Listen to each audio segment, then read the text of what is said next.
guys, I'm Steph, and this is Because Why Not.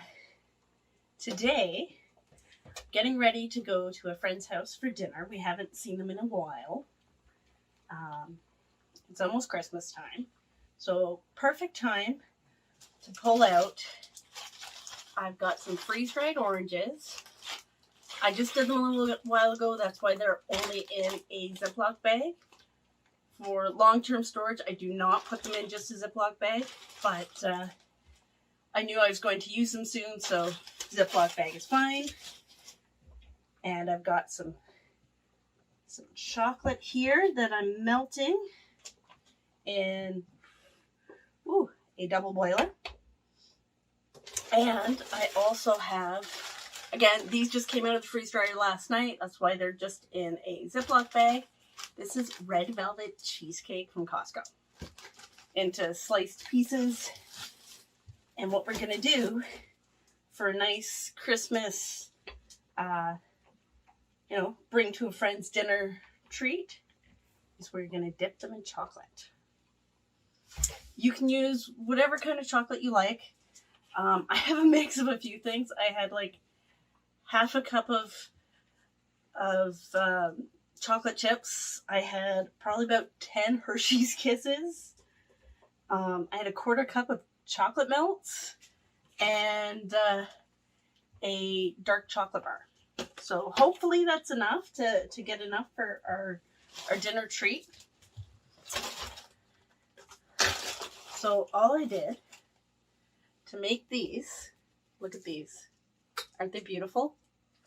Just sliced oranges, peel and all. I made sure I took out the seeds. Peel and all. And I've got some little tweezers here. And we're just gonna, and of course Ginger's always close by. Sorry, Ginger, no chocolate for you. Oh. Take off some of the excess and put it down. And we'll be doing the same, maybe, with the cheesecake. So it's red velvet cake, cheesecake, red velvet, cheesecake icing, and then red velvet crumbs on top. Again, dip it. Ooh. Pull off some of the extra and place it down on this is a Teflon sheet on just a cookie sheet.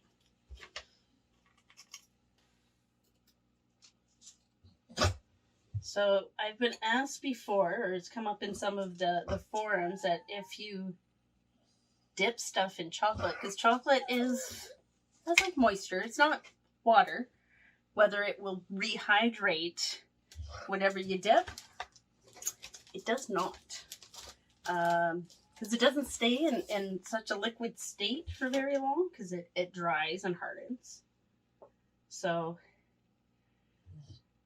your oranges or your cake or whatever underneath the chocolate will still stay nice and crispy.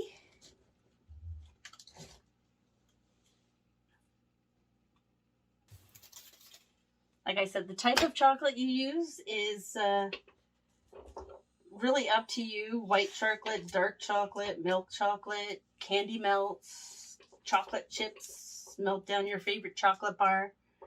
I did start this in the microwave, melting the chocolate. You just have to be very careful and stir it often. You don't want to burn the chocolate. And if you're using a double boiler, again, another reason you have to be very careful. One, you can see there's steam coming up around the bowl and, well, you get burned. And also you want to be careful not to get any moisture or water into the chocolate, because it will cause it to, there's a special word for it. I can't think of it. But it'll basically like separate and go grainy and gritty. You really don't want that.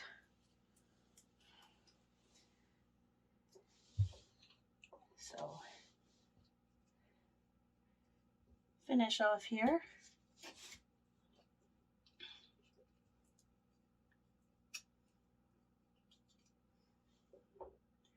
I think this is the cleanest I've ever worked with chocolate, thanks to these little tongs here.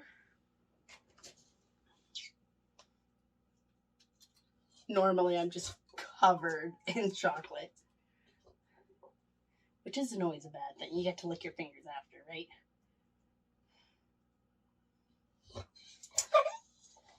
It's one of the best parts, licking your fingers on the way to the sink.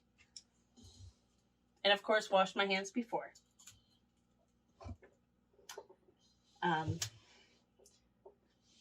So part of the freeze drying, like I said, all I did was slice it into pieces, put it into my freeze dryer that's just over here, and it basically does the rest. You can freeze dry pretty much anything that will freeze solid. You can freeze dry. However, chocolate, things like chocolate or peanut butter or anything that's high in oils and fat doesn't freeze dry very well because it works by taking the moisture, the water, out. So if the moisture in it, like with chocolate and peanut butter, is fat and not water, it can't evaporate or sublimate. And so then it doesn't work very well. But fruit, baked goods turn out actually really good. And I'm just going to do another little piece here.